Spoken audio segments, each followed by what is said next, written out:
Did Judas, along with the 11 other apostles, become a priest during the Lord's Last Supper on the Good Thursday evening before the Passion of Christ? We can say that he ordains them as priests in order to give the Eucharist to people when he says, "Do this in memory of me." These are the words of the priestly consecration, a passenger priesthood. It is a question of giving during the time of the earth a living bread, but a bread which will disappear in the other world to be replaced by the direct vision of Christ face to face. So there will no longer be the Eucharistic mode.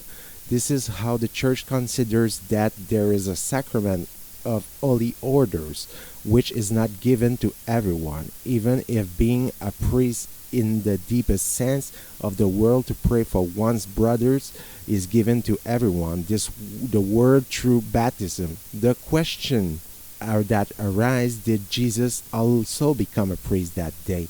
Well, I believe so, even if we have no traces in the Gospel verbatim.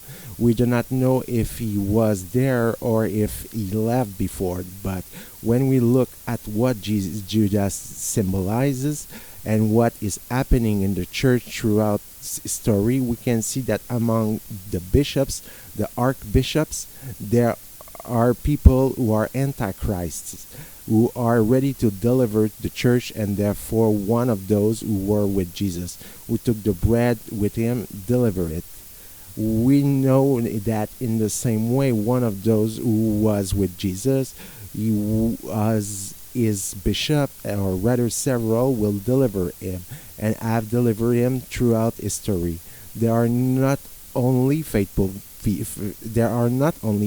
people among the priests. We know that there are enemies of Jesus external to him, the Pharisees, etc., and that there were enemies in his very friends, and likewise in the present church.